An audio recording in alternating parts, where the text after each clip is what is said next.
मेरा एक नाम दुख विच पाया ते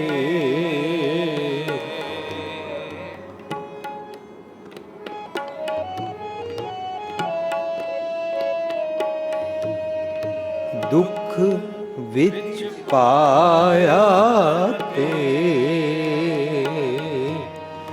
दीवा मेरा एक नाम दीवा मेरा एक नाम उन चानण ओ सोख्या चूक जम स्यों में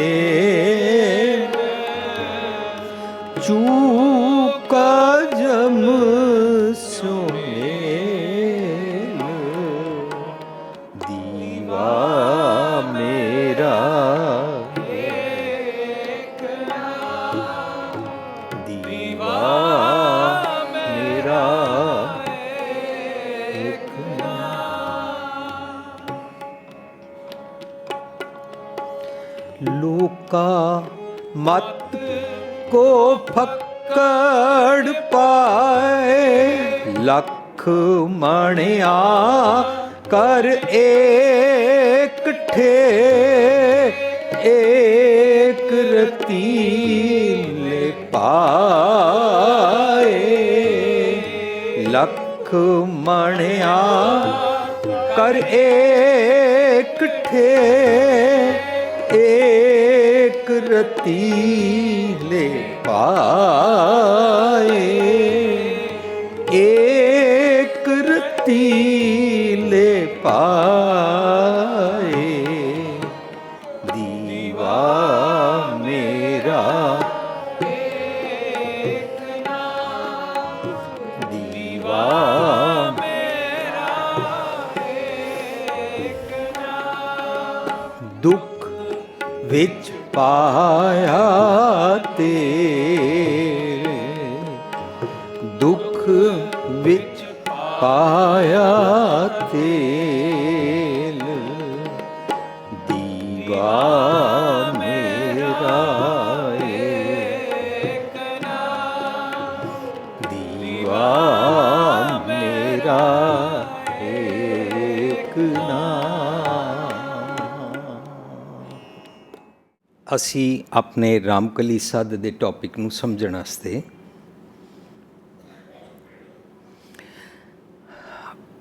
ਜਦੋਂ ਬਾਣੀ ਨੂੰ ਹੋਰ ਸ਼ਬਦਾਂ ਨਾਲ ਰਲਾ ਕੇ ਪੜ੍ਹਦੇ ਹੋਇਆਂ ਦੇਖਦੇ ਹਾਂ ਤਾਂ ਦੀਵਾ ਮੇਰਾ ਏਕ ਨਾਮ ਵਿੱਚ ਪਿੰਡ ਪੱਤਲ ਮੇਰੀ ਕੇਸੂ ਕਿਰਿਆ ਸੱਚ ਨਾਮ ਕਰਤਾਰ ਇਸ ਤਰ੍ਹਾਂ ਇਹੀ ਸੇਮ ਟਰਮਸ ਰਾਮਕਲੀ ਸਾਧ ਵਿੱਚ ਆਈਆਂ ਤਾਂ ਇਹਨਾਂ ਨੇ ਸਾਨੂੰ ਇੰਸਪਾਇਰ ਕੀਤਾ ਕਿ ਅਸੀਂ ਇਸ ਗੁਰਮਤਿ ਦੇ ਕੀਮਤੀ ਫੰਡਾਮੈਂਟਲ ਨੂੰ ਸਮਝੀਏ ਕਿ ਗੁਰੂ ਪਾਤਸ਼ਾਹ ਇਸ ਤਰੀਕੇ ਦੇ ਨਾਲ ਇਹ ਵਾਲੇ ਅੱਖਰ ਕਿਉਂ ਵਰਤਦੇ ਨੇ ਤਾਂ ਕਿ ਅਸੀਂ ਆਪਣੇ ਆਪ ਨੂੰ ਸਮਝ ਸਕੀਏ ਕਿ ਇਹ ਸ਼ਬਦ ਮੇਰੇ 'ਤੇ ਕਿਸ ਤਰ੍ਹਾਂ ਢੁਕਾਇਆ ਜਾਂਦਾ ਹੈ। ਸੋ ਦੀਵਾ ਬਾਲਣ ਵਾਸਤੇ ਸਾਨੂੰ ਤੇਲ ਚਾਹੀਦਾ। ਇੱਥੋਂ ਅਸੀਂ ਦੀਵਾ ਮੇਰਾ ਏਕ ਨਾਮ ਸ਼ਬਦ ਪਿਕਅਪ ਕੀਤਾ ਸੀ। ਤੇਲ ਕਿਹੜਾ ਪਾਉਂਦੇ ਹਾਂ? ਸੰਬਤ ਸਾਹ ਲਿਖਿਆ ਮਿਲਕਰ ਪਾਵੋ ਤੇਲ। ਉਹ ਕਿਹੜਾ ਤੇਲ ਜਿਹੜਾ ਅਸੀਂ ਸੋਇਲਾ 'ਚ ਪੜ੍ਹਦੇ ਹਾਂ ਜਿਸ ਤੇਲ ਨੂੰ ਪਾਉਣ ਦੇ ਨਾਲ ਦਿਓ ਸੱਜਣ ਸੀਸਣੀਆਂ ਜੋ ਹੋਵੇ ਸਾਹਿਬ ਸਿਉ ਮੇਲ ਰੱਬ ਨਾਲ ਮੇਲ ਹੋ ਜਾਂਦਾ ਹੈ। ਤਾਂ ਅਸੀਂ ਇਸ ਪੱਖੋਂ ਵੀ ਸਮਝਣਾ ਸ਼ੁਰੂ ਕੀਤਾ ਸੀ ਕਿ ਆਮ ਤੌਰ 'ਤੇ ਕਿਹਾ ਜਾਂਦਾ ਹੈ ਇਹ ਦੁਨੀਆ ਪੇਕਾ ਘਰ ਹੈ, ਮਰਨ ਤੋਂ ਬਾਅਦ ਰੱਬ ਜੀ ਦੇ ਘਰ ਸਹੁਰੇ ਘਰ ਜਾਵਾਂਗੇ। ਇਸ ਚੀਜ਼ ਨੇ ਸਾਨੂੰ ਬੜਾ ਭੁਲੇਖਾ ਪਾਇਆ। ਅਸੀਂ ਆਪ ਮੰਨਦੇ ਹਾਂ ਜ਼र्रे ਜ਼र्रे में भगवान है, ਅਸੀਂ ਆਪ ਮੰਨਦੇ ਹਾਂ ਕਣ ਕਣ में भगवान है, पत्ते पत्ते में भगवान है। ਅਸੀਂ ਆਪ ਮੰਨਦੇ ਹਾਂ ਕਿ ਸਿਦਕ ਕਰ ਸਿਜਦਾ ਜੈ ਮਨ ਕਰ ਮਕਸੂਦ ਜੈ ਧਿਰ ਦੇਖਾਂ ਤਾਂ ਧਿਰ ਮੌਜੂਦ। ਸਭ ਜਗ੍ਹਾ ਰੱਬ ਜੀ ਹਾਜ਼ਰ ਨਾਜ਼ਰ ਓਮਨੀ ਪ੍ਰੈਜ਼ੈਂਟ ਨੇ। ਤਾਂ ਮਰਨ ਤੋਂ ਬਾਅਦ ਵਾਲੇ ਕਿਹੜੇ ਹੋਣਗੇ? ਇਸ ਚੀਜ਼ ਨੇ ਸਾਨੂੰ ਗੁਰਬਾਣੀ ਦੀ ਗਹਿਰਾਈ 'ਚ ਉਤਰਨ ਵਾਸਤੇ ਇੰਸਪਾਇਰ ਕੀਤਾ ਔਰ ਉਸ ਇੰਸਪੀਰੇਸ਼ਨ ਨਾਲ ਇਹ ਫਾਇਦਾ ਹੋਇਆ ਕਿ ਗੁਰੂ ਪਾਤਸ਼ਾਹ ਨੇ ਦੱਸਿਆ ਰੱਬ ਅੱਜ ਹੀ ਹੈ, ਇੱਥੇ ਹੀ ਹੈ। ਤੇਰਾ ਜੀਂਦੇ ਜੀ ਰੱਬ ਜੀ ਨਾਲ ਮਿਲਾਪ ਹੋ ਸਕਦਾ ਹੈ। ਤੈਨੂੰ ਆਤਮਿਕ ਤੌਰ 'ਤੇ ਜਿਹੜੀ ਰੋਜ਼-ਰੋਜ਼ ਪਲ-ਪਲ ਅਵਗੁਣਾਂ ਦੇ ਕਾਰਨ ਮੌਤ ਹੁੰਦੀ ਹੈ, ਤੂੰ ਉਸ ਤੋਂ ਛੁੱਟਣਾ ਹੈ। ਆਪਣੇ ਅਵਗੁਣਾਂ ਦੀ ਲੋਕ ਅਵਗੁਣਾ ਕੀ ਬੰਨੈ ਗੰਠੜੀ ਗੁਣ ਨਾ ਵਿਹਾਜੈ ਕੋਈ। ਇਹਦਾ ਮਤਲਬ ਗੁਣ ਹੋਣਗੇ ਤਾਂ ਅਵਗੁਣ ਰੂਪੀ ਜਮਾ ਤੋਂ ਰੁਕਾਵਟ ਖਤਮ। ਅਵਗੁਣਾਂ ਨੂੰ ਹੀ ਜਮ ਬੁੱਧੀ ਕਹਿੰਦੇ ਹਨ, ਅਵਗੁਣਾਂ ਨੂੰ ਹੀ ਡੀਮਨ ਥਾਟਸ ਕਹਿੰਦੇ ਹਨ, ਅਵਗੁਣਾਂ ਨੂੰ ਹੀ ਵਾਈਸਿਸ ਕਹਿੰਦੇ ਹਨ। ਉਹਨਾਂ ਤੋਂ ਛੁੱਟਦਾ ਹੈ ਤਾਂ ਰੱਬ ਜੀ ਨਾਲ ਅੱਜ ਮਿਲਾਵਾ ਹੋ ਜਾਂਦਾ ਹੈ। ਆਜ ਮਿਲਾਵਾ ਸ਼ੇਖ ਫਰੀਦ ਟਾਕਮ ਕੁੰਜੜੀਆਂ ਮਨੋਂ ਮਚੰਦੜੀਆਂ, ਮਨ ਅੰਦਰ ਜਿਹੜੇ ਮੰਦੇ ਖਿਆਲ ਆਉਂਦੇ ਨੇ ਉਹਨਾਂ ਤੋਂ ਜੇ ਤੂੰ ਛੁੱਟ ਜਾਏ ਤੇਰਾ ਸੁਭਾਅ ਠੀਕ ਹੋ ਜਾਏਗਾ। ਇਹਦਾ ਮਤਲਬ ਮੇਰੇ ਸੁਭਾਅ ਅੰਦਰ ਜਿਤਨੀਆਂ ਗਲਤ ਗੱਲਾਂ ਨੇ, ਇਹ ਗਲਤ ਗੱਲਾਂ ਮੇਰੇ ਸੁਭਾਅ ਅੰਦਰ ਜਿਹੜੀਆਂ ਪੱਕ ਗਈਆਂ ਨੇ, ਇਹ ਪਹਿਲਾਂ ਮੈਨੂੰ ਖਿਆਲ ਆਉਂਦੇ ਸਨ, ਮੇਰੇ ਖਿਆਲ ਆਸਤਾ ਆਸਤਾ ਮੇਰੇ ਸੁਭਾਅ ਬਣ ਗਏ, ਮੇਰਾ ਸੁਭਾਅ ਹੀ ਮੇਰਾ ਐਟੀਟਿਊਡ ਬਣ ਗਿਆ ਔਰ ਇਹ ਹੀ ਕੂੜ ਕੀ ਪਾਲ ਬਣ ਗਿਆ ਔਰ ਇਹੀ ਰੱਬ ਜੀ ਦੇ ਦਰ 'ਤੇ ਭਾਵ ਰੱਬ ਜੀ ਨਾਲ ਜੀਂਦੇ ਜੀ ਮਿਲਾਪ ਦੀ ਅਵਸਥਾ ਮੈਨੂੰ ਮਾਣਨ ਨਹੀਂ ਦਿੰਦਾ, ਰੁਕਾਵਟ ਹੋ ਗਿਆ। ਇਸ ਨੂੰ ਦੂਰ ਕਰਨਾ ਹੈ। ਰੱਬ ਜੀ ਤੋਂ ਮੈਂ ਵਿਛੜਿਆ ਹੋਇਆ ਇਹ ਮਹਿਸੂਸ ਕਰਨਾ, ਅਤੇ ਉਸ ਮਹਿਸੂਸ ਕਰਨ ਵਾਸਤੇ ਅਸੀਂ ਇਹ ਸ਼ਬਦ ਦੀਵਾ ਮੇਰਾ ਏਕ ਨਾਮ ਦੁੱਖ ਵਿੱਚ ਪਾਇਆ ਤੇਲ, ਇਸ ਦੀਵੇ ਵਿੱਚ ਮੈਂ ਦੁੱਖ, ਮੇਰਾ ਦੁੱਖ ਕੀ ਹੈ? ਦੁੱਖ ਘਣੋ ਜਬ ਹੋਤੇ ਦੂਰ। ਮੇਰਾ ਦੁੱਖ ਹੈ ਰੱਬ ਜੀ ਮੈਂ ਤੁਹਾਨੂੰ ਦੂਰ ਸਮਝਦਾ। ਸੋ ਜੇ ਅਸੀਂ ਨੇੜੇ ਸਮਝਣਾ ਸ਼ੁਰੂ ਕਰੀਏ ਤਾਂ ਰੱਬ ਅੱਜ ਹੀ ਹੈ। ਅਸੀਂ ਇੱਕ ਸੈਮੀਨਾਰ ਕੀਤਾ ਸੀ ਪੇਕਾ ਸਹੁਰਾ, ਤਾਂ ਅਸੀਂ ਉਸ ਪੂਰੇ ਸੈਮੀਨਾਰ ਵਿੱਚ ਸਮਝਿਆ ਸੀ ਸਾਹਰੜੀ ਵਤ ਸਭ ਕੀ ਸਾਂਝੀ ਪੇਵ ਕੜੇ ਧਨ ਵਖੈ, ਆਪ ਕੁਛ ਅੱਜੀ ਦੋਸ਼ ਨਾ ਦੇਊ ਜਾਣਾ ਨਾ ਹੀ ਰੱਖੇ। ਅਸੀਂ ਇਸ ਸ਼ਬਦ ਨੂੰ ਪੜ੍ਹਿਆ ਸੀ। ਤੁਸੀਂ ਸਾਰਿਆਂ ਨੂੰ ਉਹ ਟੇਪਾਂ CDs ਲੜੀਵਾਰ ਜੋ ਅਸੀਂ ਪ੍ਰੋਗਰਾਮ ਪਿਛਲੇ 22 ਸਾਲਾਂ ਤੋਂ ਕਰ ਰਹੇ ਹਾਂ, ਸਾਰੀਆਂ ਬਾਰ ਪੁਸਤਕਾਂ ਸਮੇਤ ਸਾਡਾ ਸਟਾਲ ਲੱਗਾ ਹੋਇਆ ਹੈ। ਤਾਂ ਅਸੀਂ ਇਹ ਵਿਚਾਰਿਆ ਸੀ, ਬਾਰ ਮੈਨੂੰ ਇਹ ਗੱਲ ਰਿਪੀਟ ਕਰਨੀ ਪੈ ਰਹੀ ਹੈ, ਸਾਨੂੰ ਭੁਲੇਖਾ ਪਾਇਆ ਹੋਇਆ ਹਜ਼ਾਰਾਂ ਸਾਲਾਂ ਤੋਂ ਕਿ ਇਹ ਦੁਨੀਆ ਪੇਕਾ ਘਰ ਹੈ ਔਰ ਜਿਸ ਕਿਸੇ ਦਿਨ ਸਰੀਰਕ ਤੌਰ 'ਤੇ ਮਰ ਜਾਵਾਂਗੇ ਤਾਂ ਰੱਬ ਜੀ ਦੇ ਘਰ ਸਹੁਰੇ ਘਰ ਜਾਵਾਂਗੇ। ਇਸੀ ਕਰਕੇ ਅਸੀਂ ਮਰਨ ਤੋਂ ਬਾਅਦ ਵਾਲੀ ਮੁਕਤੀ ਦੇ ਸਾਰੇ ਫਲਸਫੇ ਦੀ ਐਨਕ ਲਗਾ ਕੇ ਬਾਣੀ ਪੜ੍ਹਦੇ ਰਹਿੰਦੇ ਹਾਂ। ਇਸੀ ਕਰਕੇ ਸਾਡੇ ਕਿਰਿਆ ਕਰਮ ਕਾਂਡ ਪਾਖੰਡ ਸਾਰੇ ਮਰਨ ਤੋਂ ਬਾਅਦ ਵਾਲੇ ਕੀਤੇ ਜਾਂਦੇ ਨੇ। ਇਸੇ ਕਰਕੇ ਅਸੀਂ ਸੋ ਕਾਰਡ ਸਵਰਗ ਨਰਕ ਦੇ ਅੰਦਰ ਫਸ ਗਏ ਕਿ ਮਰਨ ਤੋਂ ਬਾਅਦ ਕੋਈ ਸਵਰਗ ਨਰਕ ਹੁੰਦਾ ਹੈ, ਜਦਕਿ ਬਾਣੀ ਕਹਿੰਦੀ ਹੈ ਸੁਰਗ ਬਾਸ ਨਾ ਬਾਛੀਏ ਡਰੀਏ ਨਾ ਨਰਕ ਨਿਵਾਸ ਹੋਣਾ ਹੈ ਸੋਇ ਮਨੈ ਨਾ ਕੀਚੇ ਆਸ। ਕਵਨ ਨਰਕ ਕਿਆ ਸੁਰਗ ਵਿਚਾਰਾ ਸੰਤਨ ਦੋ ਰਾਧੇ, ਹਮ ਕਾਹੂ ਕੀ ਕਾਂਡ ਨਾ ਕੱਢਤੇ ਆਪਣੇ ਗੁਰ ਪ੍ਰਸਾਦੇ। ਗੁਰਮਤਿ ਸਵਰਗ ਨਰਕ ਮੰਨਦੀ ਨਹੀਂ। ਗੁਰਮਤਿ ਅੱਜ ਰੱਬ ਜੀ ਦੇ ਨਾਲ ਸਾਡਾ ਮੇਲ ਕਰਾਉਂਦੀ ਹੈ। ਤਾਂ ਅਸੀਂ ਪੇਕਾ ਸਹੁਰਾ ਸੈਮੀਨਾਰ ਵਿੱਚ ਸਮਝਿਆ ਸੀ ਦੁਨੀਆ ਦੇ ਅੰਦਰ ਕੋਈ ਵੀ ਇਨਸਾਨ ਕਿਸੇ ਵੀ ਜੈਂਡਰ ਦਾ, ਕਿਸੇ ਵੀ ਸਟੇਟਸ ਦਾ, ਆਪਣੀ ਕਿਸੇ ਵੀ ਉਮਰ ਵਿੱਚ ਜਦੋਂ ਉਹ ਚੰਗੀਆਂ ਚੰਗੀਆਂ ਗੱਲਾਂ ਸਿੱਖਦਾ ਹੈ, ਉਸ ਦੀ ਇਸ ਅਵਸਥਾ ਨੂੰ ਗੁਰਮਤਿ 'ਚ ਪੇਕਾ ਘਰ ਕਹਿੰਦੇ ਨੇ। ਮੀਨਸ ਜਦੋਂ ਮੈਂ ਚੰਗੇ ਚੰਗੇ ਗੁਣਾਂ ਦੀ ਸੋਝੀ ਲੈ ਕੇ ਉਹਨਾਂ ਨੂੰ ਪ੍ਰੈਕਟਿਸ ਵਿੱਚ ਲਿਆਂਦਾ ਹਾਂ, ਮੇਰੀ ਸਿੱਖਣ ਦੀ ਜਿਹੜੀ ਅਵਸਥਾ ਹੈ ਚੰਗੇ ਗੁਣ, ਉਸ ਨੂੰ ਪੇਕਾ ਘਰ ਕਹਿੰਦੇ ਨੇ। ਪੇਕਾ ਘਰ ਦੀ ਅਵਸਥਾ ਵਿੱਚ ਮੈਂ ਚੰਗੇ ਗੁਣ ਸਿੱਖਦਾ ਹਾਂ, ਸਿੱਖਦੀ ਹਾਂ ਅਤੇ ਅਵਗੁਣ ਦਾ ਸੁਭਾਅ ਛੱਡਦੇ ਹਾਂ। ਦੁਨਿਆਵੀ ਤੌਰ 'ਤੇ ਜਿਹੜੀ ਕੁੜੀ ਪੇਕੇ ਘਰ ਵਿੱਚ ਚੰਗੇ ਚੰਗੇ ਗੁਣ ਸਿੱਖਦੀ ਜਾਂਦੀ ਹੈ, ਅਵਗੁਣ ਛੱਡਦੀ ਜਾਂਦੀ ਹੈ, ਉਹ ਅੱਗੇ ਜਾ ਕੇ ਸੁਖੀ ਵਸਦੀ ਹੈ, ਦੂਸਰਿਆਂ ਦੇ ਵਾਸਤੇ ਵੀ ਸੁੱਖ ਬਣਾਉਂਦੀ ਹੈ। ਗੁਰਬਾਣੀ ਸਿਰਫ ਆਪਣੇ ਆਪ ਨੂੰ ਐਲੀਵੇਟ ਕਰਨ ਤੱਕ ਨਹੀਂ ਹੈ। ਗੁਰਬਾਣੀ ਦੀ ਵਿਲੱਖਣਤਾ ਹੀ ਇਹੀ ਹੈ ਕਿ ਸਾਡੇ ਕਾਰਨ ਆਸ-ਪਾਸ ਵਾਲੇ, ਪਰਿਵਾਰ ਵਾਲੇ, ਸਾਡੇ ਕਾਰਨ ਠੀਕ ਹੋਣ ਤੋਂ ਬਾਅਦ ਸਾਡਾ ਸਮਾਜ ਫਿਕਸਅਪ ਹੁੰਦਾ ਹੈ। ਸੋ ਗੁਰਬਾਣੀ ਸਮਾਜ ਨੂੰ ਫਿਕਸਅਪ ਕਰਦੀ ਹੈ। ਗੁਰਬਾਣੀ ਸਮਾਜ ਦੀ ਨਵੀਂ ਸਿਰਜਣਾ ਕਰਦੀ ਹੈ। ਜਦੋਂ ਅਸੀਂ ਆਪਣੇ ਚੰਗੇ ਗੁਣਾਂ ਦੀ ਸਿਰਜਣਾ ਕਰਦੇ ਹਾਂ, ਸਾਡੀ ਇਸ ਅਵਸਥਾ ਨੂੰ ਬ੍ਰਹਮਾ ਕਹਿੰਦੇ ਨੇ ਗੁਰਬਾਣੀ 'ਚ। ਆਪਣੇ ਚੰਗੇ ਗੁਣਾਂ ਦੀ ਸ੍ਰਿਸ਼ਟੀ ਦੀ ਉਤਪੱਤੀ ਕਰਨੀ, ਆਪਣਾ ਕਰਤਾ ਪੁਰਖ ਬਣਨਾ, ਆਪਣੀ ਨਵੀਂ ਕ੍ਰੀਏਸ਼ਨ ਕਰਨੀ ਸਤਿਗੁਰ ਦੀ ਮੱਤ ਲੈ ਕੇ। ਸੋ ਅਸੀਂ ਪੇਕਾ ਘਰ ਸਮਝਿਆ, ਫਿਰ ਅਸੀਂ ਉਸ ਸੈਮੀਨਾਰ ਵਿੱਚ ਸਹੁਰਾ ਘਰ ਸਮਝਿਆ। ਸਹੁਰਾ ਘਰ ਦਾ ਮਤਲਬ ਹੁੰਦਾ ਹੈ ਜੋ ਚੰਗੇ ਗੁਣ ਸਿੱਖੇ ਨੇ ਉਹਨਾਂ ਚੰਗੇ ਗੁਣਾਂ ਦੀ ਜੇਕਰ ਪ੍ਰੈਕਟਿਸ ਕਰੋ ਤਾਂ ਜੀਂਦੇ ਜੀ ਇਸ ਨੂੰ ਰੱਬੀ ਮਿਲਣ ਦੀ ਅਵਸਥਾ ਕਹਿੰਦੇ ਨੇ। ਜੀਂਦੇ ਜੀ ਸਹੁਰੇ ਘਰ ਦੀ ਅਵਸਥਾ, ਭਾਵੇਂ ਦੁਨਿਆਵੀ ਤੌਰ 'ਤੇ ਕਿਸੇ ਦਾ ਵਿਆਹ ਹੋਇਆ ਹੋਵੇ ਜਾਂ ਨਾ ਹੋਇਆ ਹੋਵੇ, ਮੁੰਡਾ ਹੋਵੇ, ਕੁੜੀ ਹੋਵੇ, ਬੱਚਾ ਹੋਵੇ, ਬੁੱਢਾ ਬੁੱਢੀ ਹੋਵੇ, ਜੋ ਮਰਜ਼ੀ ਹੋਵੇ, ਜਦੋਂ ਉਹ ਚੰਗੇ ਗੁਣਾਂ ਨੂੰ ਐਪਲਾਈ ਕਰਦਾ ਹੈ ਤਾਂ ਇਹਨੂੰ oneness with God while living, ਜੀਂਦੇ ਜੀ ਰੱਬ ਨਾਲ ਇੱਕ ਮਿਕਤਾ ਦੀ ਅਵਸਥਾ ਕਹਿੰਦੇ ਨੇ। ਸਹੁਰਾ ਘਰ ਦੇ ਨਾਲ ਮਿਲਾਪ ਦੀ ਅਵਸਥਾ। ਪਰ ਇਹ ਕਿਸ ਤਰ੍ਹਾਂ ਬਣਦੀ ਹੈ?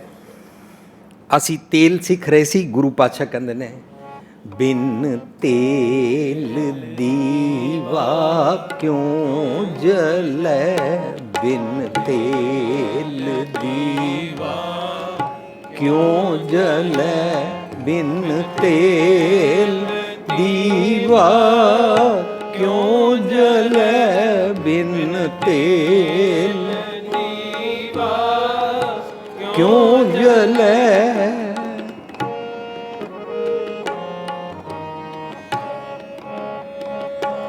ਬਿਨ ਤੇਲ ਦੀਵਾ ਕਿਉਂ ਜਲੈ, ਬਿਨ ਤੇਲ ਦੀਵਾ ਕਿਉਂ ਜਲੈ। ਪੋਥੀ ਪੁਰਾਣ ਕਮਾਈਐ,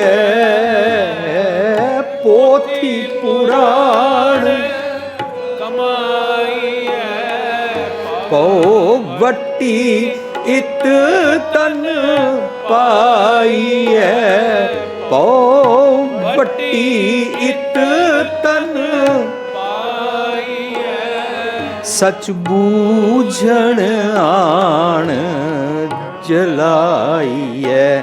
ਇਹ ਤੇਲ ਦੀਵਾ ਕਿਉਂ ਜਲੈ, ਇਹ ਤੇਲ ਦੀਵਾ ਕਿਉਂ ਜਲੈ। ਕਰ ਚਾਨਣ ਸਾਹਿਬ ਤੋ ਮਿਲੈ, ਕਰ ਚਾਨਣ ਸਾਹਿਬ ਤੋ ਮਿਲੈ। ਇਹ ਤੇਲ ਦੀਵਾ ਕਿਉਂ ਜਲੈ।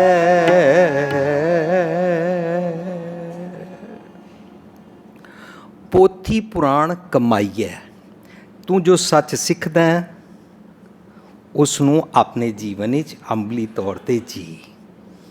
ਭਉ ਵੱਟੀ ਇਤ ਤਨ ਪਾਈ ਹੈ। ਭਉ ਵੱਟੀ ਦਾ ਮਤਲਬ ਇਹ ਨਹੀਂ ਹੁੰਦਾ ਵੀ ਰੱਬ ਕੋਲੋਂ ਡਰ ਕੇ ਰਹਿਣਾ। ਭਉ ਦਾ ਮਤਲਬ ਹੁੰਦਾ ਹੈ ਮੈਂ ਨਿਯਮਾਂ ਦੇ ਅਧੀਨ ਰਹਿਣਾ ਹੈ। The laws of nature is the will of God. ਜਿਹੜੇ ਕੁਦਰਤ ਦੇ ਨਿਯਮ ਨੇ ਮੈਂ ਉਹ ਨਹੀਂ ਤੋੜਨੇ ਨੇ। ਉਹਨਾਂ ਤੋਂ ਉਲਟ ਜੀਣਾ ਰਜ਼ਾ ਤੋਂ ਉਲਟ ਜੀਣਾ ਹੁੰਦਾ ਹੈ। ਕੁਦਰਤ ਦੇ ਨਿਯਮਾਂ ਦੇ ਅਧੀਨ ਜੀਣਾ, ਹੁਕਮ ਰਜ਼ਾਈ ਚੱਲਣਾ ਹੁੰਦਾ ਹੈ। ਭਉ ਵੱਟੀ ਤਨ ਪਾਈ ਹੈ, ਸੱਚ ਬੂਝਣ ਆਣ ਜਲਾਈ ਹੈ। ਇਹ ਤੇਲ ਦੀਵਾ ਇਉਂ ਜਲੈ। ਦੀਵਾ ਬਲ ਪਿਆ, ਉਹ ਦੀਵਾ ਬਲਦਾ ਤਾਂ ਕੀ ਹੁੰਦਾ? ਕਿਸੇ ਨੇ ਪੁੱਛਿਆ ਵੀਰ ਜੀ ਦੀਵਾ ਬਲ ਗਿਆ, ਇਹਨੂੰ ਮੈਂ ਕਿਵੇਂ ਸਮਝਾਂ ਮੇਰੇ ਅੰਦਰ ਦੀਵਾ ਬਲ ਗਿਆ? ਬੜਾ ਹੀ ਸਿੰਪਲ ਇਸ ਦਾ ਆਨਸਰ ਹੈ। ਜਦੋਂ ਮੈਂ ਅਵਗੁਣਾਂ ਨਾਲ ਜੀਂਦਾ ਹਾਂ ਮੇਰੇ ਅੰਦਰ ਹਨੇਰਾ ਹੈ। ਜਦੋਂ ਮੈਂ ਸਤਿਗੁਰ ਦੀ ਮੱਤ ਲੈਂਦਾ ਹਾਂ, ਸਤਿਗੁਰ ਦੀ ਮੱਤ ਲੈ ਕੇ ਹਨੇਰਾ ਮੀਨਸ ਅਵਗੁਣਾਂ ਤੋਂ ਛੁੱਟ ਗਏ, ਮਾਨੋ ਅੰਦਰ ਚਾਨਣ ਹੋ ਗਿਆ। ਦੀਵਾ ਬਲੇ ਅੰਧੇਰਾ ਜਾਏ। अंधेरा की है अवगुण, अंधेरा की है ਡੈਫੀਸ਼ੈਂਸੀਜ਼, ਸ਼ਾਰਟਕਮਿੰਗਸ, ਵਾਈਸਿਸ ਦੇ ਸੁਭਾਅ ਨਾਲ ਜੀਣਾ, ਮੰਦੇ ਖਿਆਲਾਂ ਦੇ ਸੁਭਾਅ ਦੇ ਨਾਲ, ਕੂੜ ਦੇ ਨਾਲ ਜੀਣਾ। ਸਤਿਗੁਰ ਦੀ ਮੱਤ ਦਾ ਚਾਨਣ ਲੈਂਦੇ ਹਾਂ, ਉਹਨੂੰ ਅਸੀਂ ਪੜ੍ਹ ਰਹੇ ਸੀ ਔਰ ਪੜ੍ਹਨ ਵੇਲੇ ਅਸੀਂ ਇਸ ਸ਼ਬਦ ਵਿੱਚ ਅੱਗੇ ਟੁਰਾਂਗੇ, ਕਿਉਂਕਿ ਸਾਨੂੰ ਦੀਵਾ ਬਾਲ ਕੇ ਅਲਟੀਮੇਟਲੀ ਇਸ ਸ਼ਬਦ ਨੂੰ ਟੱਚ ਇਸ ਕਰਕੇ ਕੀਤਾ ਕਿ ਸਾਨੂੰ ਪਿੰਡ ਪੱਤਲ ਕਿਰਿਆ ਤਿਆਰ ਕਰਨੀ ਹੈ ਜੀਂਦੇ ਜੀ, ਔਰ ਪਿੰਡ ਪੱਤਲ ਦੀਵਾ ਕਿਰਿਆ ਸਾਰਾ ਆਪਣਾ ਤਿਆਰ ਕਰਕੇ ਜੀਂਦੇ ਜੀ ਆਪਣੀ ਮੁਕਤ ਅਵਸਥਾ ਪ੍ਰਾਪਤ ਕਰਨੀ ਹੈ। ਲੋਕਾਂ ਨੂੰ ਮਰਨ ਵੇਲੇ ਅਸੀਂ ਪਿੰਡ ਪੱਤਲ ਕਰਦਿਆਂ ਦੇਖਿਆ ਸੀ, ਕਿਸੇ ਦੇ ਮਰਨ ਬਾਰੇ, ਲੇਕਿਨ ਅਸੀਂ ਜੀਂਦੇ ਜੀ ਆਪਣੇ ਬਾਰੇ ਕਰ ਰਹੇ ਹਾਂ। ਤਾਂ ਸਾਨੂੰ ਪ੍ਰਾਪਤ ਕੀ ਕਰਨਾ ਹੈ? ਉਹ ਵਾਲਾ ਪਿੰਡ, ਉਹ ਵਾਲਾ ਭੋਜਨ ਜਿਹੜਾ ਕਦੇ ਮੁੱਕੇ ਹੀ ਨਾ।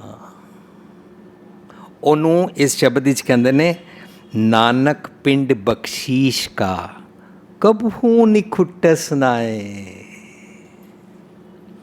ਜਿਨ੍ਹਾਂ ਦਾ ਘਟ ਜਾਂਦਾ ਹੈ ਨਾ, ਜਿਨ੍ਹਾਂ ਦਾ ਖਤਮ ਹੋ ਜਾਂਦਾ ਹੈ, ਉਹ ਲੋਕੀ ਕੀ ਕਰਦੇ ਨੇ, ਮਰਨ ਵਾਲੇ ਪ੍ਰਾਣੀ ਦੇ ਨਾਲ 360 ਬੱਤੀਆਂ ਬਾਲਦੇ ਨੇ, ਪੂਰੇ 1 ਸਾਲ ਦਾ ਭੋਜਨ ਮਣਸਦੇ ਨੇ, ਸਭ ਕੁਝ ਕਰਦੇ ਨੇ, ਔਰ ਫਿਰ ਉਹਨਾਂ ਨੂੰ 11 ਮਹੀਨੇ ਬਾਅਦ ਵਰੀਣਾ ਮਨਾਉਣਾ ਪੈਂਦਾ।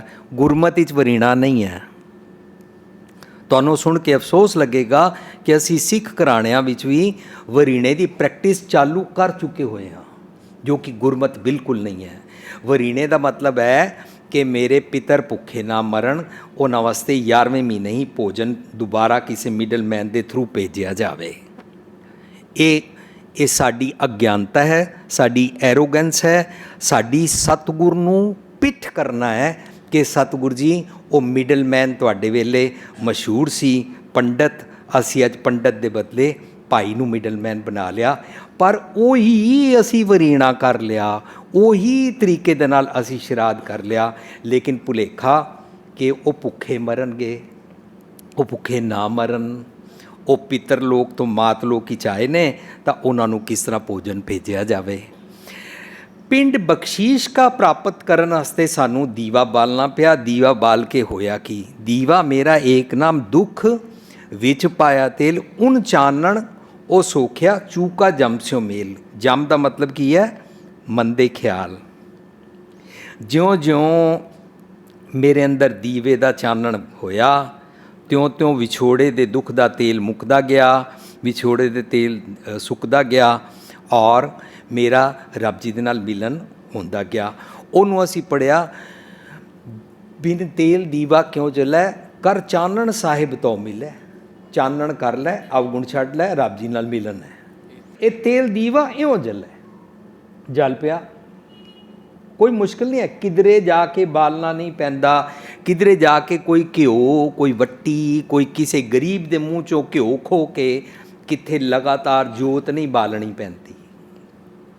ਜਿਹੜੀਆਂ ਬਾਲੀਆਂ ਅਸੀਂ ਜੋਤਾਂ ਬਾਲਦੇ ਹਾਂ ਔਰ ਬੱਤੀਆਂ ਬਾਲਦੇ ਹਾਂ, ਇਹ ਸਭ ਕੁਝ ਗੁਰੂ ਪਾਤਸ਼ਾਹ ਨੂੰ ਕਹਿੰਦੇ ਨੇ, ਬਾਹਰ ਦਿਸੈ ਚਾਨਣਾ ਦਿਲ ਅੰਧਿਆਰੀ ਰਾਤ। ਗੁਰੂ ਪਾਤਸ਼ਾਹ ਕਹਿੰਦੇ ਨੇ, ਜੇ 100 ਚੰਦਾ ਉਗਵੇਂ ਸੂਰਜ ਚੜ੍ਹੇ ਹਜ਼ਾਰ, ਇਹ ਤੇ ਚਾਨਣ ਹੁੰਦਿਆਂ ਗੁਰਬਿਨ ਘੋਰ ਅੰਧਾਰ। ਤੇਰੇ ਅੰਦਰ ਹਨੇਰਾ ਰਹੇਗਾ। ਸਤਿਗੁਰ ਦੀ ਗੱਲ ਨੂੰ ਸੁਣ, ਸਮਝ, ਆਪਣੇ ਅੰਦਰ ਚਾਨਣ ਕਰ। ਸੋ ਉਹ ਚਾਨਣ ਕਰਦੇ ਹਾਂ। ਤਾਂ ਅਸੀਂ ਕੱਲ੍ਹ ਇੱਥੇ ਤੱਕ ਪਹੁੰਚੇ ਸੀ ਕਿ ਜਿਹੜੇ ਚਾਨਣ ਕਰਦੇ ਨੇ ਉਹਨਾਂ ਦਾ ਨਵਾਂ ਜਨਮ ਹੁੰਦਾ ਹੈ, ਉਹਨਾਂ ਦੇ ਅਵਗੁਣ ਛੁੱਟਦੇ ਨੇ, ਉਹਦੇ ਚੰਗਾ ਅੰਦਰ ਦਾ ਆਤਮਕ ਟੱਬਰ ਬਣ ਜਾਂਦਾ ਹੈ। ਉਹ ਅਵਗੁਣਾ ਰੂਪੀ ਟੱਬਰ ਹੱਬੇ ਸਾਖ ਕੁੜਾਵੇ ਡਿੱਠੇ, ਉਹਨੂੰ ਛੋੜ ਦਿੰਦਾ, ਤੋਂ ਪੱਲੇ ਤੈਂਡੇ ਲਾਗੀ। ਉਹ ਚੰਗੇ ਗੁਣਾਂ ਦਾ ਟੱਬਰ ਤਿਆਰ ਕਰਦਾ ਹੈ। ਉਹਦੇ ਚੰਗੇ ਗੁਣਾਂ ਦੇ ਟੱਬਰ ਵਿੱਚ ਪਿਤਰੀ ਹੋਏ ਉਦਾਰੋ, ਉਹਨੂੰ ਸੁਚੱਜੀ ਮੱਤ ਰੂਪੀ ਮਾਤਾ ਪ੍ਰਾਪਤ ਹੁੰਦੀ ਹੈ, ਸੰਤੋਖ ਰੂਪੀ ਪਿਤਾ ਪ੍ਰਾਪਤ ਹੁੰਦਾ ਹੈ।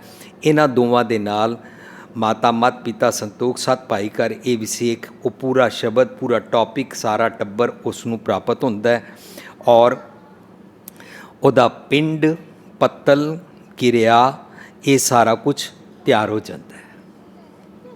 ਅਸੀਂ ਪਹਿਲੇ ਦਿਨ ਵਿਚਾਰ ਚੁੱਕੇ ਹਾਂ, ਪਿੰਡ ਦਾ ਮਤਲਬ ਹੁੰਦਾ ਸੰਤੋਖੀ ਭੋਜਨ ਬਣਾਉਣਾ। ਪੱਤਲ ਹੁੰਦਾ ਹੈ ਆਪਣੇ ਹਿਰਦੇ ਦੀ ਪੱਤਰੀ ਨੂੰ ਵਾਚਣਾ, ਆਪਣੀ ਪੜਚੋਲ ਕਰਨੀ ਅਤੇ ਭਾਂਡਾ ਆਪਣਾ ਤਿਆਰ ਕਰਨਾ, ਜਿਹਦੇ ਵਿੱਚ ਮੈਂ ਸੰਤੋਖ ਦਾ ਭੋਜਨ ਪਾਵਾਂਗਾ। ਪਿੰਡ ਪੱਤਲ ਕਿਰਿਆ, ਕਿਰਿਆ ਹੁੰਦਾ ਆਪਣਾ ਆਚਰਣ ਬਣਾਉਣਾ।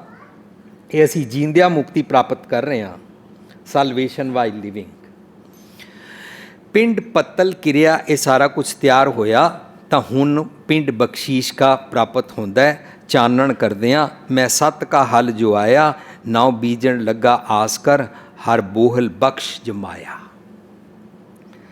ਪਿੰਡ ਬਖਸ਼ੀਸ਼ ਕਾ ਪ੍ਰਾਪਤ ਕਰਨ ਵਾਸਤੇ ਵਿਛੋੜੇ ਦਾ ਤੇਲ ਮੁੱਕ ਗਿਆ, ਦੀਵਾ ਜਲ ਪਿਆ, ਦੁੱਖ ਰੂਪੀ ਤੇਲ ਸੁੱਕ ਗਿਆ। ਅਹਿਸਾਸ ਹੋਇਆ ਕਿ ਵਿਛੜਿਆ ਸੀ। ਵਿਛੜਿਆ ਦਾ ਮਤਲਬ ਹੈ ਕਿ ਮੈਨੂੰ ਅਹਿਸਾਸ ਹੋਇਆ ਸੀ ਕਿ ਮੈਂ ਕਲਯੁਗੀ ਅਵਸਥਾ 'ਚ ਰਹਿੰਦਾ ਔਰ ਮੈਨੂੰ ਸਤਯੁਗੀ ਅਵਸਥਾ ਚਾਹੀਦੀ ਹੈ। ਸਤਯੁਗੀ ਅਵਸਥਾ ਵਾਸਤੇ ਸਤਯੁਗ ਰਥ ਸੰਤੋਖ ਕਾ, ਆਪਣੀ ਅਗਵਾਈ ਸੰਤੋਖ ਨਾਲ ਕਰਾਉਣੀ ਪੈਂਦੀ ਹੈ। ਜਦੋਂ ਵਿਛੋੜਾ ਮਹਿਸੂਸ ਹੋਇਆ ਸੀ ਤਾਂ ਮਿਲਣ ਦੀ ਅਵਸਥਾ ਵਾਸਤੇ ਗਿਆਨ ਪ੍ਰਾਪਤ ਕਰਨਾ ਪਿਆ, ਜਿਹਦੇ ਨਾਲ ਚਾਨਣ ਹੋ ਗਿਆ। ਜਿਉਂ ਹੋਵੇ ਸਾਹਿਬ ਸਿਉ ਮਿਲਦੀ ਅਵਸਥਾ ਪ੍ਰਾਪਤ ਹੋਈ। ਆਲ ਇੰਦਰੀ ਗਿਆਨ ਇੰਦਰੀ ਰਲ ਕੇ ਵਿਜ਼ਡਮ ਦਾ ਤੇਲ ਪਾਉਂਦੇ ਹਨ। ਜਦੋਂ ਅਸੀਂ ਪੜ੍ਹਦੇ ਨਾ ਦਿਓ ਸੱਜਣ ਸੀਸਿਆ ਜੋ ਹੋਵੇ ਸਿਉ ਮੇਲ, ਜਦੋਂ ਪੜ੍ਹਦੇ ਹਾਂ ਸੰਬਤ ਸਾਹ ਲਿਖਿਆ ਮਿਲਕਰ ਪਾਵੋ ਤੇਲ। ਕਿਹਨਾਂ ਨੂੰ ਕਹਿੰਦੇ ਨੇ ਮਿਲਕਰ ਪਾਵੋ ਤੇਲ? ਬਾਹਰਲੇ ਲੋਕਾਂ ਨੂੰ ਨਹੀਂ ਕਹਿ ਰਹੇ ਨੇ, ਟੱਬਰ ਨੂੰ ਨਹੀਂ ਕਹਿ ਰਹੇ ਨੇ। ਸਾਡੇ ਆ ਜਿਹੜੇ ਇੰਦਰੀ ਗਿਆਨ ਇੰਦਰੀ ਨੇ ਇਸ ਪਰਿਵਾਰ ਨੂੰ ਕਹਿ ਰਹੇ ਨੇ, ਆਲ ਔਰਗਨਸ ਨੂੰ ਕਹਿ ਰਹੇ ਨੇ। ਇਹਦਾ ਮਤਲਬ ਸਾਰੇ ਮੇਰੇ ਔਰਗਨਸ ਨੂੰ ਟਿਊਨਡ ਹੋਣਾ ਪਏਗਾ। ਰੋਮ ਰੋਮ ਕਰਕੇ ਇੱਕ ਇੱਕ ਅੰਗ ਕਰਕੇ ਜਦੋਂ ਮੈਂ ਰੱਬ ਜੀ ਨਾਲ ਇੱਕ ਮਿਕਤਾ ਪ੍ਰਾਪਤ ਕਰਦਾ, ਉਹਨੂੰ ਕਹਿੰਦੇ ਨੇ ਕੇਸੋਂ ਕੇਸੋਂ ਕੂਕੀਐ ਨਾ ਸੋਈਐ ਆਸਾਰ।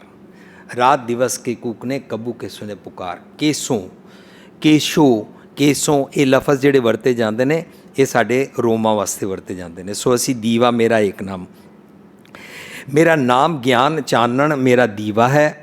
ਮੇਰੀ ਜ਼ਿੰਦਗੀ ਦੇ ਹਨੇਰੇ ਨੂੰ ਦੂਰ ਕਰਨ ਵਾਸਤੇ, ਮੇਰੀ ਜ਼ਿੰਦਗੀ ਨੂੰ ਠੀਕ ਢੰਗ ਨਾਲ ਬਿਤਾਉਣ ਵਾਸਤੇ।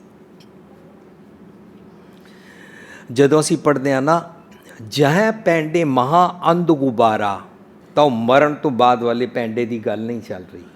ਮੇਰੀ ਜ਼ਿੰਦਗੀ ਵਿੱਚ ਮੈਨੂੰ ਹੁਣੇ ਅਗਲੇ ਪਲ ਕੀ ਪ੍ਰੋਬਲਮ ਆਉਣੀ ਹੈ, ਉਹਨੂੰ ਫੇਸ ਕਿਸ ਤਰ੍ਹਾਂ ਕਰਨਾ ਹੈ, ਉਹਨੂੰ ਦੇਖਣਾ ਕਿਸ ਤਰ੍ਹਾਂ ਹੈ, ਔਰ ਉਹਨੂੰ ਫੇਸ ਕਰਕੇ ਮੈਨੂੰ ਕਾਮਯਾਬੀ ਨਾਲ ਉਹਦੇ 'ਚੋਂ ਲੰਘਣਾ ਕਿਵੇਂ ਹੈ। ਇਸ ਤਰ੍ਹਾਂ ਮੇਰੀ ਜ਼ਿੰਦਗੀ ਭਰ ਦਾ ਜਿਹੜਾ ਰਸਤਾ ਹੈ ਨਾ ਉਹ ਹਨੇਰੇ ਵਿੱਚ ਹੈ। ਜਹ ਪੈਂਡੇ ਮਹਾ ਅੰਧ ਗੁਬਾਰਾ, ਮਰਨ ਤੋਂ ਬਾਅਦ ਵਾਲੀ ਕੋਈ ਨਹੀਂ ਗੱਲ ਚੱਲ ਰਹੀ। ਜਹਾਂ ਪੰਥ ਤੇਰਾ ਕੋ ਨਾ ਸੁਜਾਨੂ, ਹਰ ਕਾ ਨਾਮ ਤੈ ਨਾਲ ਪਛਾਨੂ। ਜਿੱਥੇ ਤੈਨੂੰ ਸੱਚ ਸਮਝ ਨਹੀਂ ਆਉਂਦੀ ਹੈ ਨਾ, ਤੈਨੂੰ ਸਤਿਗੁਰ ਦੀ ਮੱਤ ਚਾਨਣ ਦੇਗੀ ਕਿ ਆਪਣੇ ਜੀਵਨ ਵਿੱਚ ਕਿਸ ਤਰ੍ਹਾਂ ਟੁਰੀਦਾ ਹੈ। ਰੱਬੀ ਵਿਛੋੜੇ ਦਾ ਦੁੱਖ ਤੇਲ ਹੈ ਜੋ ਇਸ ਨੂੰ ਜਗਾਈ ਰੱਖਦਾ ਹੈ। ਉਨ ਚਾਨਣ ਉਹ ਸੋਖਿਆ ਚੂਕਾ ਜਮ ਸਿਉ ਮੇਲ, ਜਮਾ ਤੋਂ ਮੁਕਤ ਅਵਸਥਾ ਪ੍ਰਾਪਤ ਹੁੰਦੀ ਹੈ। ਰੱਬੀ ਮਿਲਣ ਦੀ ਜਦੋਂ ਤੜਪ ਦਾ ਦੀਵਾ ਬਾਲਿਆ, ਉਹ ਬਾਲੀ ਰੱਖਦੀ ਹੈ ਤਾਂ ਵਿਕਾਰਾਂ ਜਮਾਂ ਤੋਂ ਹਨੇਰੇ ਤੋਂ ਅਸੀਂ ਛੁੱਟ ਜਾਂਦੇ ਹਾਂ। ਜਿਉਂ-ਜਿਉਂ ਚਾਨਣ ਹੁੰਦਾ ਜਾਂਦਾ ਹੈ, ਜਿਉਂ-ਜਿਉਂ ਤੇਲ ਸੁੱਕਦਾ ਹੈ, ਤਿਉਂ-ਤਿਉਂ ਜਮਾਂ ਤੋਂ ਸਾਡਾ ਸਾਥ ਖਤਮ ਹੁੰਦਾ ਜਾਂਦਾ ਹੈ। ਬਾਰ-ਬਾਰ ਮੈਨੂੰ ਕਹਿਣਾ ਪਏਗਾ ਜਮ ਮਤਲਬ ਮੇਰੇ ਅਵਗੁਣ, ਜਮ ਮਤਲਬ ਮੰਦੇ ਖਿਆਲਾਂ ਦੀਆਂ ਆਦਤਾਂ, ਜਮ ਮਤਲਬ ਮੇਰਾ ਗਲਤ ਐਟੀਟਿਊਡ, ਮੇਰਾ ਨੈਗੇਟਿਵ ਐਟੀਟਿਊਡ। ਮੈਂ ਉਸ ਕੰਟੈਕਸਟ ਵਿੱਚ ਗੱਲ ਨਹੀਂ ਕਰ ਰਿਹਾ ਜਿਹੜੇ ਲੋਕੀ ਸਮਝਦੇ ਨੇ ਮਰਾਂਗੇ, ਮਰਨ ਤੋਂ ਬਾਅਦ ਜੰਮ ਹੋਣਗੇ।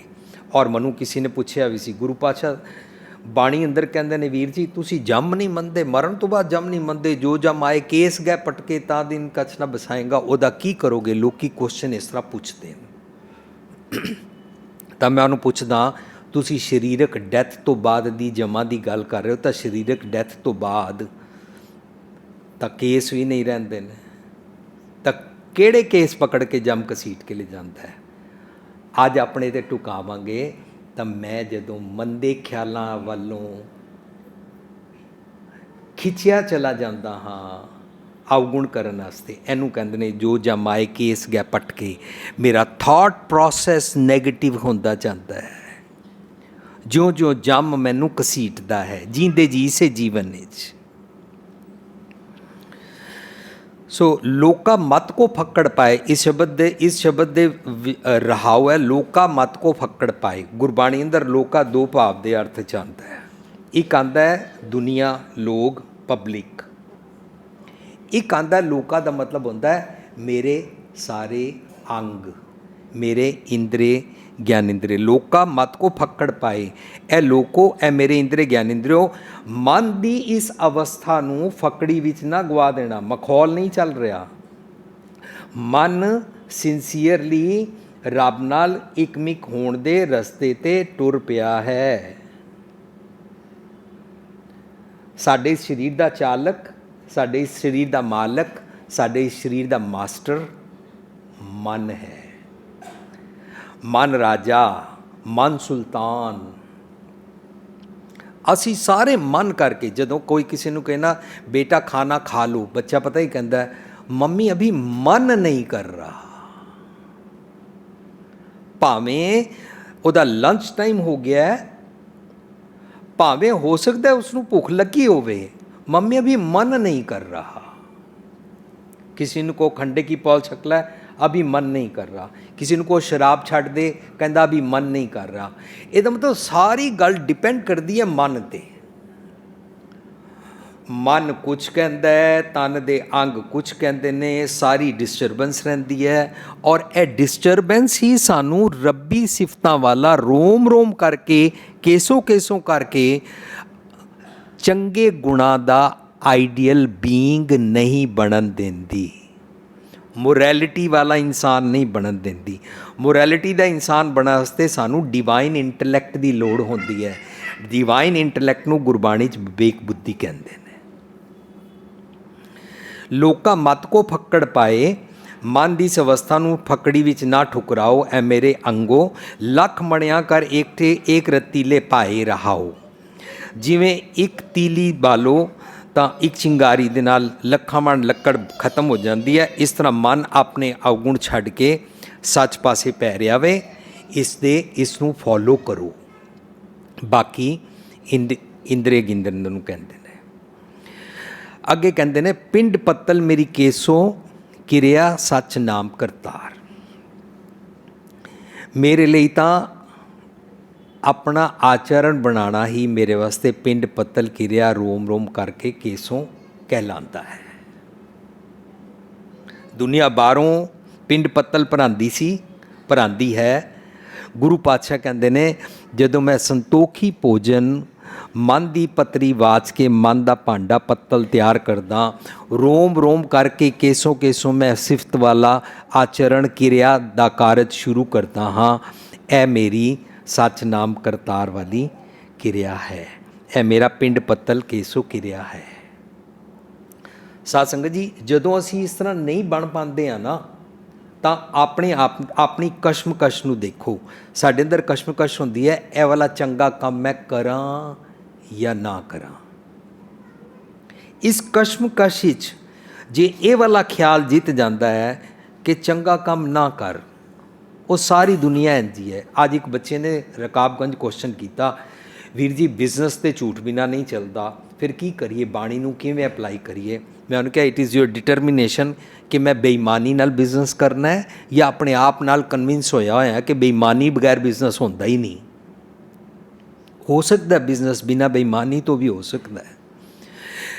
असी अपने आप नूं मना लिया, समझा लिया, पर होंदा की है, असी अपने आप नूं पापी समझ के गुरु पातशाह तुस ते कहंदे हो सच ते टुरना चाहिए है। मैनू दिन 100 वारी झूठ बोलने होंदे ने, लोकां नाल बैठ के शराब पीनी होंदी है, बड़ा कुछ गड़बड़ करनी होंदी है, तो मैनू तुसी माफ़ कर दिओ। मैं तुहाडे इत्थे नक रगड़ दांगा, तुहाडे इत्थे परिक्रमा कर देंगा, तुहाडे इत्थे फुल चढ़ा देंगा, तुहाडे इत्थे चौर कर देंगा, होर कहो तो 40 दिन लगातार आ जाऊँगा, होर कहो तो प्रसाद करा देंगा, सोना चढ़ा देंगा।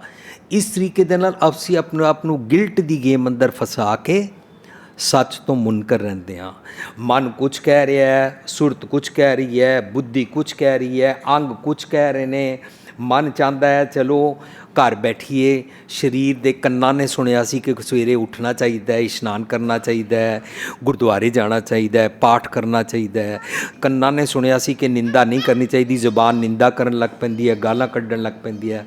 इनू पता ही कहते ने, गुरु पातशाह कहते ने पब्बर तू हरे आवला, पब्बर तू हरे आवला, कमला कंचन वन, कमला कंचन वन, कै दोखड़े सड़ियो, कै दोखड़े सड़ियो, काली होया देवरी, काली होया देवरी, नानक में तन पंग, नानक में तन पंग, जाना पानी ना लहा,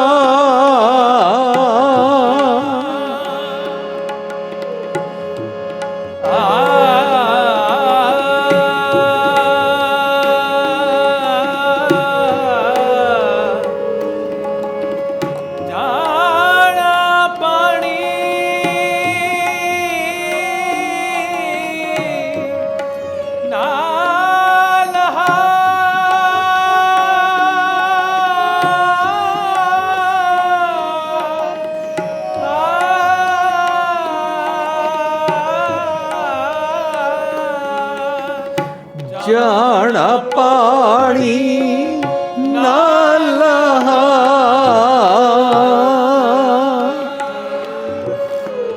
जैसे कि मेरा संग, जैसे कि मेरा संग, जित डिठे तन पर फुड़े,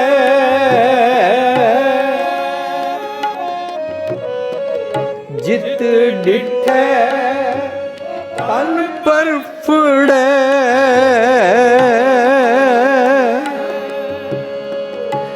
चढ़े चौगड़ वन, चढ़े चौगड़ वन, पब्बर तू हरे आवला, पब्बर तू हरे आवला। ਜਦੋਂ ਅਸੀਂ ਔਗੁਣਾਂ ਨਾਲ ਜੀਂਦੇ ਰਹਿੰਦੇ ਹਾਂ ਤਾਂ ਸਾਡਾ ਸਾਰਾ ਬੋਡੀ ਦੀ ਜਿਹੜੀ ਵਿਜ਼ਡਮ ਦੇ ਨਾਲ ਟਿਊਨਡ ਹੋਣ ਵਾਲੀ ਅਵਸਥਾ ਹੈ ਨਾ, ਉਹ ਡਿਸਟਰਬ ਹੋਈ ਹੋਈ ਹੁੰਦੀ ਹੈ, ਉਹ ਸਾਨੂੰ ਪ੍ਰਾਪਤ ਨਹੀਂ ਹੁੰਦੀ। ਅਸੀਂ ਆਪਣੀ ਅੱਖਾਂ 'ਤੇ ਕਾਬੂ ਨਹੀਂ ਪਾ ਸਕਦੇ, ਅਸੀਂ ਆਪਣੀ ਜ਼ੁਬਾਨ 'ਤੇ ਕਾਬੂ ਨਹੀਂ ਪਾ ਸਕਦੇ, ਅਸੀਂ ਕੰਨਾਂ ਦੇ ਨਾਲ ਨਿੰਦਾ ਸੁਣਦੇ ਹਾਂ, ਅਸੀਂ ਆਪਣੀ ਜ਼ੁਬਾਨ ਨਾਲ ਮਾੜੇ ਬੋਲ ਬੋਲਦੇ ਹਾਂ, ਹਰ ਕਿਸੇ ਦੀ ਨਿੰਦਾ ਕਰ ਵੀ ਲੈਂਦੇ ਹਾਂ ਔਰ ਫਿਰ ਬੋਲੀ ਜਾਂਦਾ ਨਿੰਦਾ ਭਲੀ ਕਿਸੇ ਕੀ ਨਾ ਹੈ। ਹਰ ਕਿਸੇ ਦੀ ਨਿੰਦਾ ਕਰ ਵੀ ਲੈਂਦੇ ਹਾਂ। ਤੁਸੀਂ ਦੇਖਿਆ ਹੋਏਗਾ ਸੁਖਮਨੀ ਸਾਹਿਬ ਹੁੰਦਾ, ਸੁਖਮਨੀ ਸਾਹਿਬ ਵੀ ਕਰ ਲਿਆ, ਫਿਰ ਸੁਖਮਨੀ ਸਾਹਿਬ ਖਤਮ ਹੋਣ ਸਾਰ ਇੱਕ ਦੂਜੇ ਦੀ ਨਿੰਦਾ ਵੀ ਕਰ ਲਈ ਔਰ ਉਹਦੇ 'ਚ ਪੜ੍ਹ ਲਿਆ ਕਰਨ ਨਾ ਸੁਨੇ ਕਾਹੂ ਕੀ ਨਿੰਦਾ ਸਭ ਤੇ ਜਾਣੇ ਆਪਸ ਕੋ ਮੰਦਾ। ਸੁਖਮਨੀ ਵੀ ਪੜ੍ਹ ਲਿਆ ਔਰ ਕੰਨਾਂ ਨਾਲ ਨਿੰਦਾ ਸੁਣ ਵੀ ਲਈ, ਜ਼ੁਬਾਨ ਨਾਲ ਨਿੰਦਾ ਕਰ ਵੀ ਲਈ। ਇਹ ਸਭ ਕੁਝ ਕੀ ਹੁੰਦਾ ਹੈ? ਗੁਰੂ ਪਾਤਸ਼ਾਹ ਇੱਕ ਐਗਜ਼ਾਮਪਲ ਦਿੰਦੇ ਨੇ, ਕਹਿੰਦੇ ਨੇ ਤੇਰਾ ਮਨ ਤਨ ਭੰਗ ਹੋ ਗਿਆ, ਪੱਬਰ ਤੂੰ ਹਰਿਆਵਲਾ। ਪੱਬਰ ਕਹਿੰਦੇ ਨੇ ਕ੍ਰੀਕ ਇੱਕ ਪੌਂਡ ਨੂੰ, ਕਵਲਾ ਕੰਚਨ ਵਨ, ਤੇਰੇ ਅੰਦਰ ਕੰਵਲ ਵਰਗੇ ਫੁੱਲ ਖਿੜਦੇ ਸਨ। ਕਹਿ ਦੋਖੜੇ ਸੜੇ ਹੋਏ, ਤੂੰ ਕੀ ਅਵਗੁਣ ਕੀਤਾ ਹੈ ਜੋ ਸੜ ਗਿਆ?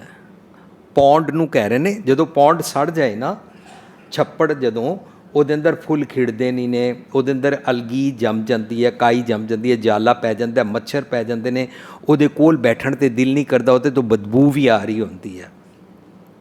ਉਸ ਅਵਸਥਾ ਪੱਬਰ ਦੀ ਨੂੰ ਬਣਾ ਕੇ ਪੇਸ਼ ਕਰਦੇ ਨੇ। ਪੱਬਰ ਤੂੰ ਹਰਿਆਵਲਾ ਕਵਲਾ ਕੰਚਨ ਵਨ, ਕਹਿ ਦੋਖੜਾ ਸੜੇ ਹੋਏ, ਕਾਲੀ ਹੋਈਆ ਦਿਵਰੀ, ਨਾਨਕ ਮੈਂ ਤਨ ਭੰਗ।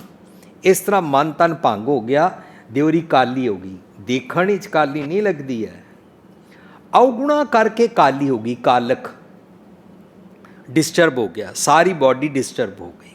मन कुछ होर कहंदा है, तन कुछ होर कहंदा है। इस तरीके की कशमकश रखी रहती है ना। ऐसे शब्द पढ़न नूं असीं पढ़ांगे कदी, झगड़ा एक निबेड़ो राम, जो तुम अपने जन सो काम। जे तुहानूं अपने मन कोलों चंगे काम कराने ने ना, तो कशमकश का झगड़ा मुकाना पेगा, सारी बॉडी ट्यून्ड करानी पेगी। कह दोखड़ा सड़ियों काली होई आ दियोरी, नानक मैं तन भंग।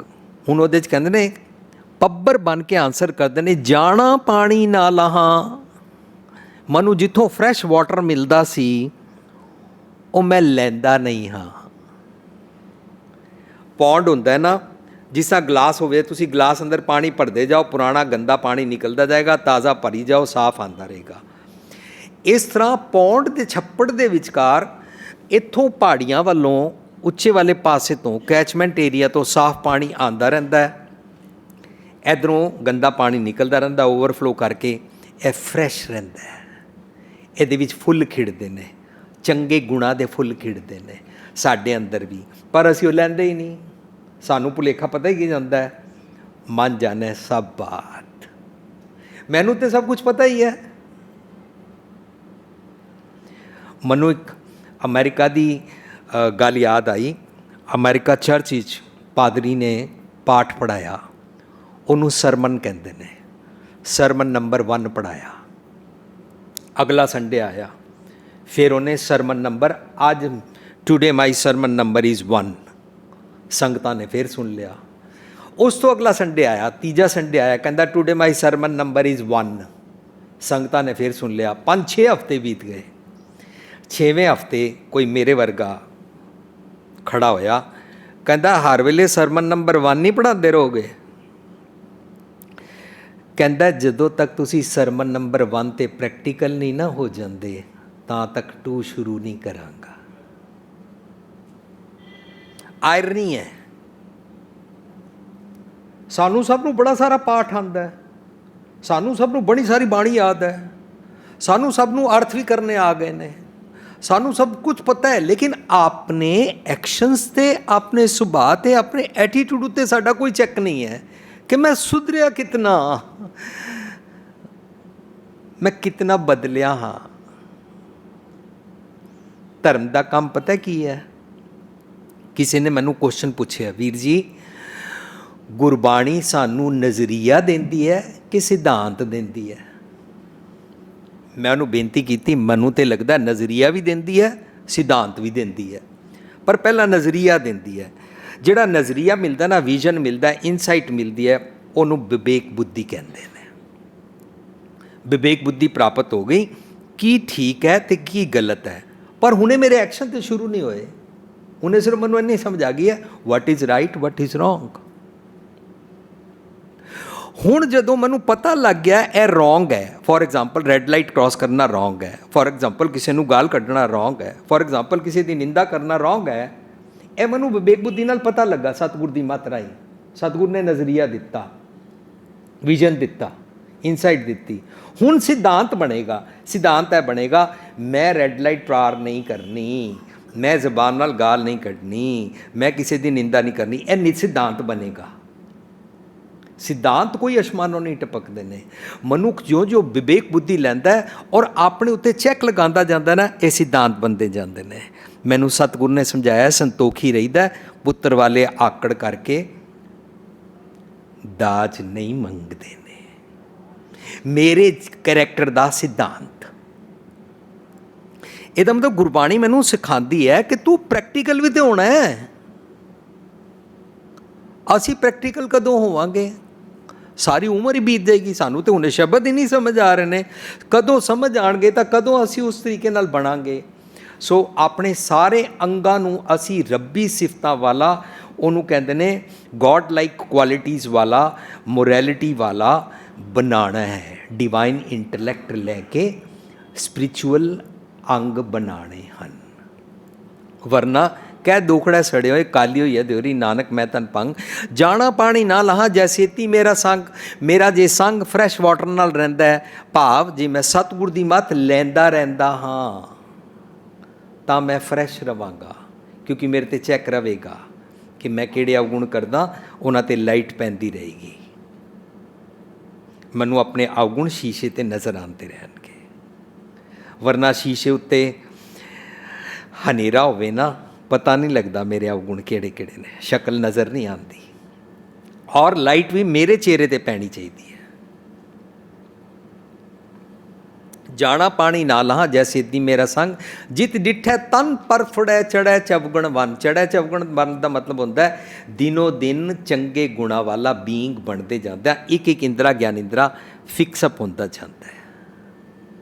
असी जपजी साहब पढ़िया सी, जे जुग चारे आरजा, जुग होंदा है सोचनी का ढंग, चारे होंदा है चज अचार, चारे का मतलब फोर नहीं होता, चज अचार। जे जुग चारे आरजा, जे चंगे गुणा दी तू अपनी उम्र बनाए,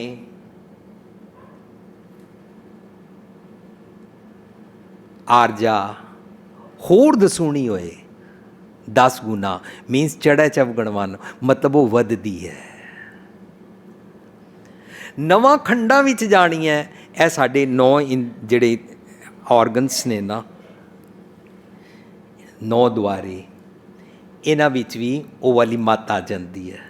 नवां खंडा भी जानी है, नाल चलै सब कोए, ए सारे भी ट्यून्ड हो जाते ने विजडम दे नाल। जिस तरह मन चाहुंदा है सतगुर दी मत लैके इन्हां नूं भी नाल चलान लगदा है, फिर अखां नहीं थिड़कदियां, फिर जबान नहीं थिड़कदी, फिर स्लिप ऑफ टंग नहीं होंदी, फिर निंदा नहीं होंदी, फिर कन्नां नाल निंदा सुनते भी नहीं हाँ, फिर सारा कुछ ठीक होंदा जांदा है। साडे मन दे अंग सारे फिक्सअप होंदे जांदे ने, उहनूं कहंदे ने केसों।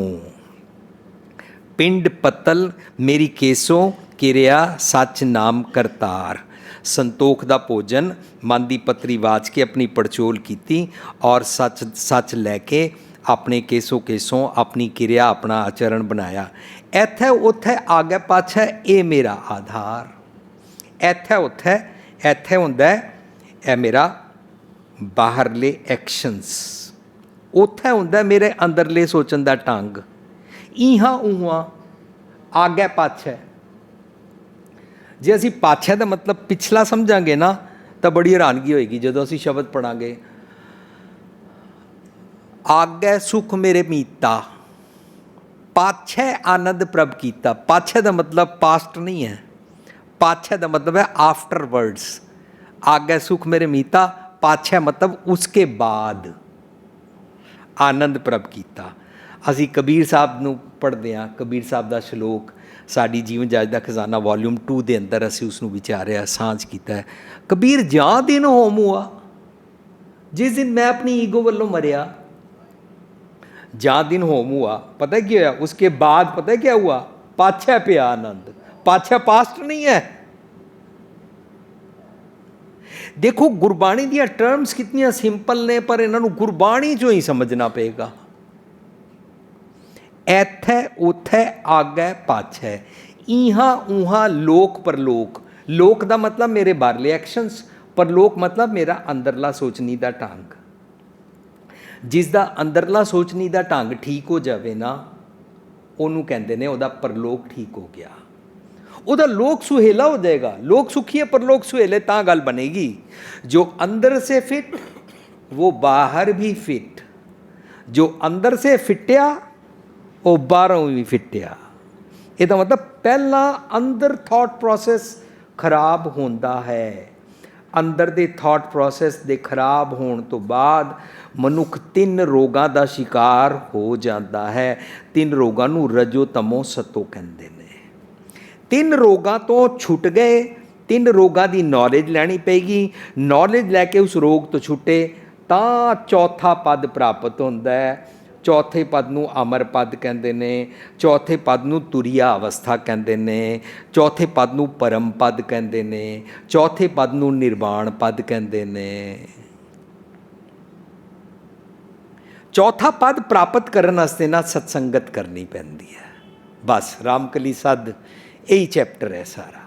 गुरु संगत तो वारने करता है मेरा सारा क्रियाक्रम। ਇਹ ਰਾਮਕਲੀ ਸੱਤ ਦੇ ਸਾਡੇ ਸਾਰੇ ਟੌਪਿਕ ਖੁੱਲਦੇ ਜਾਣਗੇ। ਅੱਗੇ ਕਹਿੰਦੇ ਨੇ ਇੱਥੇ ਉੱਥੇ ਆਗੇ ਪਾਛੇ ਇਹ ਮੇਰਾ ਆਧਾਰ। ਕੀ ਮੇਰਾ ਆਧਾਰ?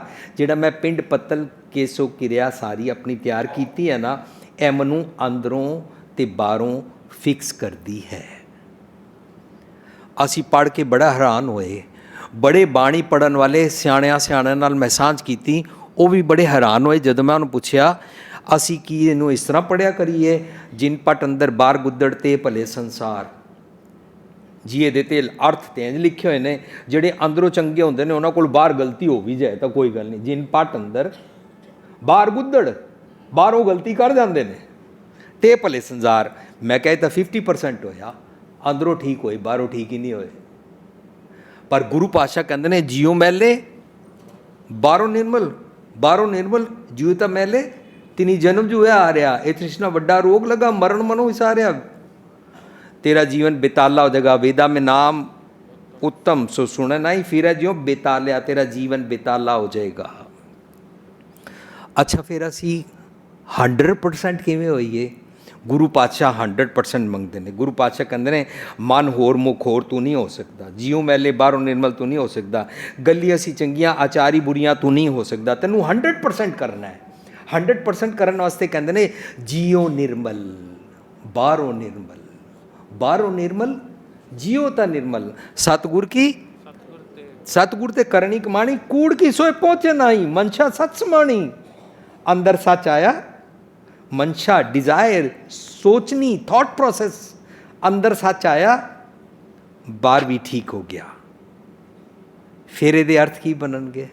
फिर ये अर्थ बननगे जिन पट जिन्हां कोल सच दी मत आ जाती है ना, उथे अंदर ते बाहर दोनों दे रारे नूं सियारी है।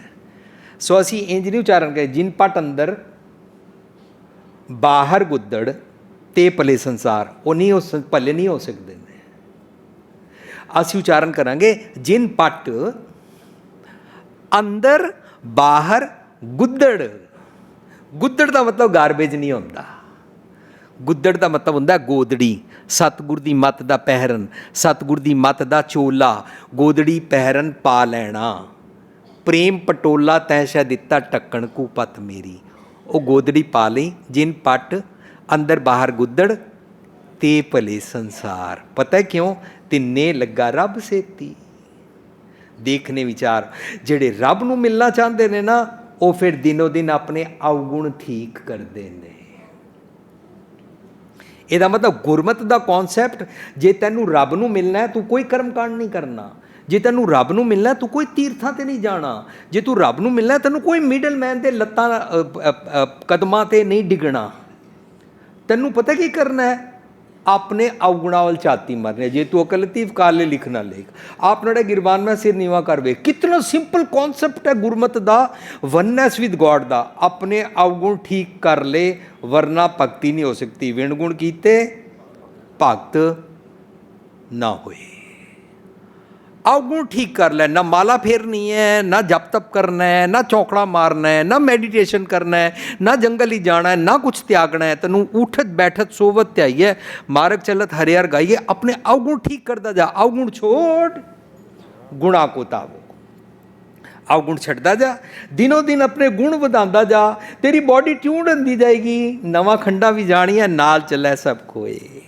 चंगा नाम रखाई कै सच दी मत लई जस कीरत जग ले। सारी बॉडी सारा एक एक अंग रब्बी सिफतां वाला बन जाता है। जदों बन जाता है उन्होंने कहते हैं गंग बनारस सिफत तुम्हारी नाम है आत्म राव। गंग होंदा निज कर दी मत नूं गंग कहते हैं। गंग बनारस मेरे बन, इस सारे शरीर नूं बन कहते हैं, जंगल कहते हैं। ये इंद्रिया ज्ञानेंद्रिया के रस नूं बना दा रस कहते हैं। बनारस वाराणसी वाला, पटना के पास वाला, यूपी वाले बनारस की बात नहीं चल रही है। गंग बना रस मेरे ए सारे रस पता की है? रब्बी सिफत। गंग बनारस सिफत तुम्हारी नाम है आत्म राव। मैं निज करदा सफाई करता रहता, सतगुर दी मत लैके इशनान होंदा रहे। अंतरगत तीरथ मल ना आओ। ए ਬਣਦਾ। ਸੱਚਾ ਨਾਵਣ ਤਾਂ ਥੀ ਹੈ ਜਾਂ ਐਹਨਿਸ लागै ਭਾਓ। ਜੇ ਦਿਨ ਰਾਤ तेरे अंदर है भाव प्यार पैदा हो जाए ना कि मैं अपने अवगुण धोने ने, तो गुरु की मत लैके गुर दरियाओ सदा जल निर्मल मिलिया दुरमत मैल ही रह। सतगुर पाइए पूरा नावण। एट प्रेजेंट मैं पशु प्रेत हाँ, लोग मरण तो बाद पशु प्रेत समझते हैं। गुरु पातशाह कहते हैं सतगुर पाइए पूरा नावण पशु प्रेतों देव करे। मेरे अवगुणी सोच जमा वाले ख्याल ने मनु आइडियल बना देंदे ने। एक लोकी होर छम-छिरी हुंदा पितर, लोकी हुंदा मेरे अंग मेरे इंद्रे ज्ञान इंद्रे। एक लोकी और छम-छिरी ब्राह्मण वट पिंड खाए, मेरा मन ब्राह्मण बनता है इंज।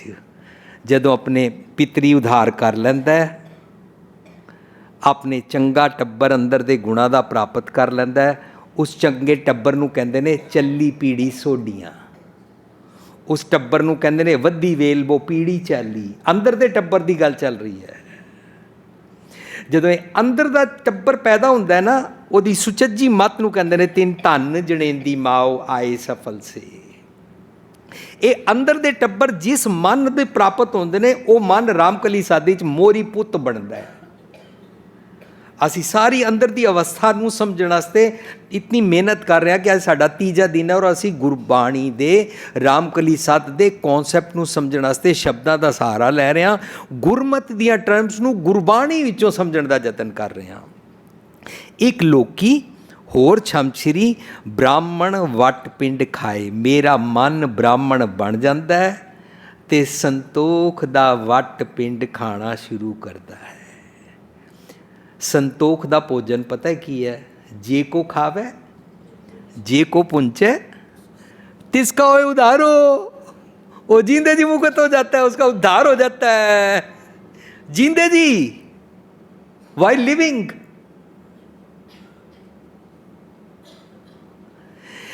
जींदे जी मुक्त अवस्था वास्ते गुरमत दा आवागमन कॉन्सैप्ट उत्ते साडी बार पुस्तक तुहानूं मिलेगी, जीवन मुक्त। ਅਸੀਂ ਕੋਸ਼ਿਸ਼ ਕਰ ਰਹੇ ਹਾਂ ਉਸ ਨੂੰ ਇੰਗਲਿਸ਼ ਵਿੱਚ ਵੀ ਜਲਦੀ ਕਰਨ ਦਾ। ਸੋ ਜੀਵਨ ਮੁਕਤ ਜੀਵਤ ਬੰਧਨ ਤੋਰੇ, ਅਵਗੁਣਾ ਦੇ ਬੰਧਨਾਂ ਤੋਂ ਛੁੱਟਦਾ ਜਾਂਦਾ ਹੈ। ਇੱਕ ਲੋਕੀ ਔਰ ਛਮਛਰੀ ਬ੍ਰਾਹਮਣ ਵਟ ਪਿੰਡ ਖਾਏ, ਮੇਰਾ ਮਨ ਬ੍ਰਾਹਮਣ ਬਣ ਗਿਆ ਔਰ ਸੰਤੋਖ ਦਾ ਭੋਜਨ ਖਾਂਦਾ ਹੈ। ਸਤਿਗੁਰ ਦੀ ਮੱਤ ਰਾਹੀਂ ਪ੍ਰਾਪਤ ਬ੍ਰਹਮ ਗਿਆਨ ਦਾ ਭੋਜਨ ਖਾਂਦਾ ਹੈ। ਨਾਨਕ ਪਿੰਡ ਬਖਸ਼ੀਸ਼ ਕਾ,